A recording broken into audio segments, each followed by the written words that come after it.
Good afternoon, brothers and sisters in the Lord. This is Brother Cruz in Temple, Texas, October the 7th, 2020.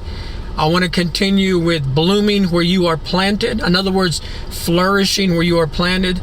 And I want to, today will be part 2. Let me kind of recap on part 1. I'm going to do this real quickly.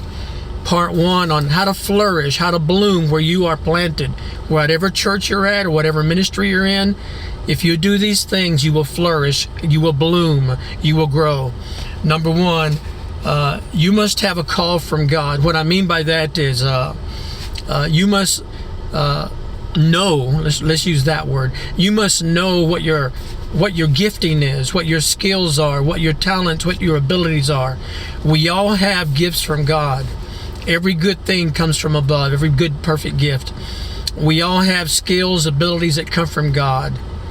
You've got to know what they are and use them for the glory of God, and then you will flourish. Number 2 is make sure that you have a real personal relationship with Christ. In other words, be the real deal.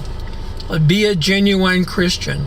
And when you be a diamond, not a zirconian. Be the real deal. And if you'll be a genuine Christian, you will flourish and you will bloom where you're planted. Number 3, be willing to do whatever is asked of you to do. You know, when church leadership asks you to do something, just do it. Don't say, oh, well, let me pray about it. Let me think about it. Don't negotiate. It's not time to negotiate.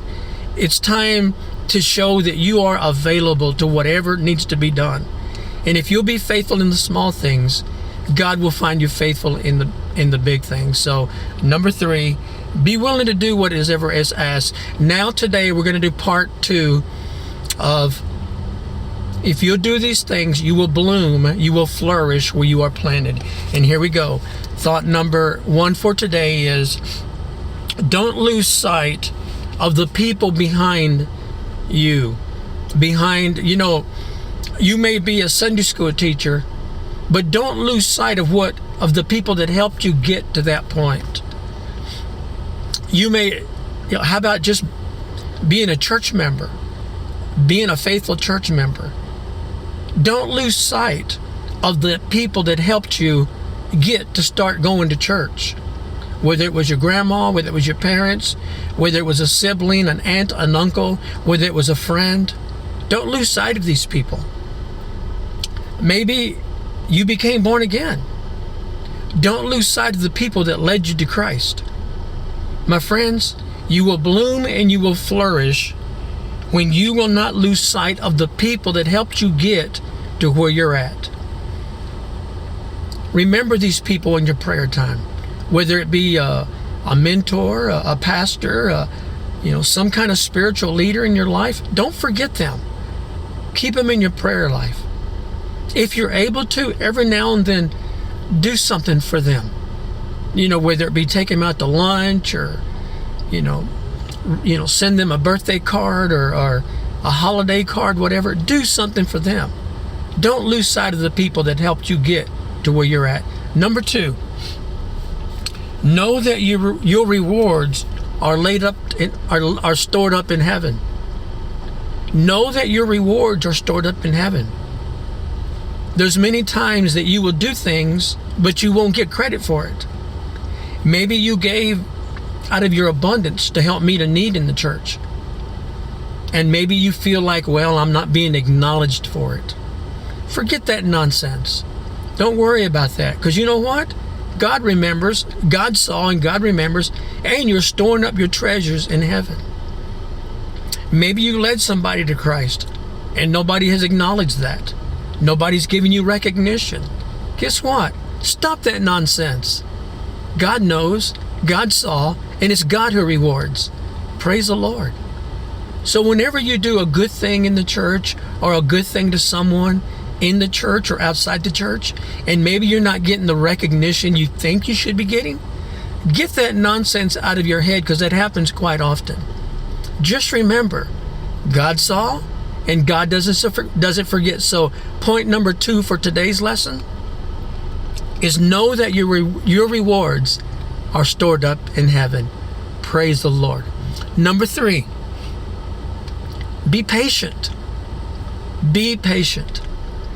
There's going to be times when you think, well, by now the pastor should have asked me to do something. I've been coming to church. I've been sowing my seed. I've been faithful. I've been helpful. But he hasn't asked me to teach, if you have those abilities. He hasn't asked me to preach, if you have that calling.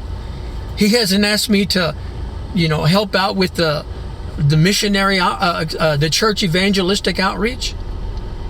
In other words, you feel like you're being overlooked and underappreciated. My friend, be patient.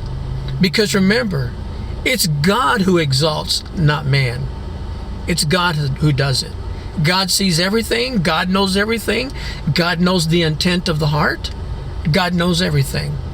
So if you feel like you've been doing some good things and haven't received the recognition, or if you feel like maybe you're qualified to be a Sunday school teacher and you haven't been asked to be a Sunday school teacher, my friend, be patient. I can tell you my story. It would take forever, but I'll summarize it by this. I wanted to be a youth pastor for a long, long time. And for a long, long time, I was asked to be a children's pastor. I didn't question it. I just did it.